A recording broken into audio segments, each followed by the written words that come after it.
ढेंकानाल जिला कामाख्यानगर थाना तेंतुलीसिंगा स्थित रामेश्वर मंदिर पार्वती मंदिर चोरी मां को रूपा मुकुट खड़ू और सुना अलंकार चोरी हो जाइए। बुधवार विलंबित राति ताला भांगी चोरी करनेले दुर्बृत्त।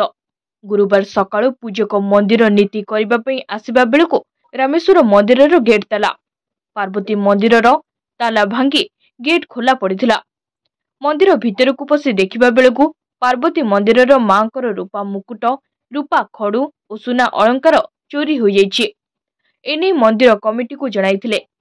तो सका उठला गोटे खबर पाइली कि आम रामेश्वर मंदिर चोरी हो बुझिली कौन ना माँ को मुकुट ना रूपा मुकुट आसिक देखला देखिली जे माँ को रूपा मुकुट ना खड़ू ना माँ को टिकिल ना सुना अलंकार भी ना एमती देखिक आसला पुणी पचारा एमती घटना देखी प्रशासन को अनुरोध करी कि लोकप्रतिनिधि हिसाब से आउ थे अनुरोध बारंबार करी आगुरी करी आखपाखे बहुत मंदिर भी चोरी होती तार पदक्षेप कौन ने कि ना आम मंदिर चोरी हो जाए तेणु प्रशासन को अनुरोध करी कि यार दृढ़ पदक्षेप नियंतु।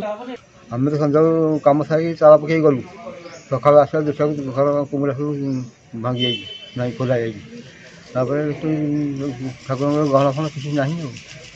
गतकाली रात्रि किसी दुर्बृत्त मैंने आसी माँ मंदिर एवं प्रभु रामेश्वर मंदिर कबाट ग्रिल ताला भांगी किसी माँ नित्य व्यवहार्य एवं प्रभुंर नित्य व्यवहार्य किसी अलंकार एवं आसबाब पत्र नहीं जाइछंती।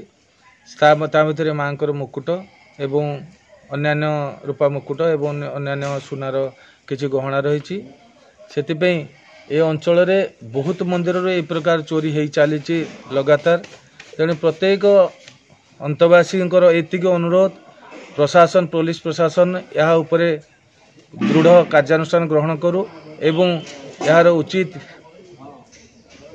पदक्षेप नेऊ एतिक अनुरोध। रात्र जगुआली मते फोन करने द्वारा आम सकाଳେ आसी पहुँचलु एवं देखा पाइले माँ नित्य व्यवहार्य अलंकार मान चोरी हो जाए। कौन प्रशासन अभियोग कले प्रशासन को बर्तमान जाऊँ थाना रे अभियोग करने एवं आमर देवतर कार्यालय को अवगत करा जायछि। ढेंकानाल कामाख्यानगर प्रकाश कुमार पात्र रिपोर्ट तीर्थक्षेत्र लाइव।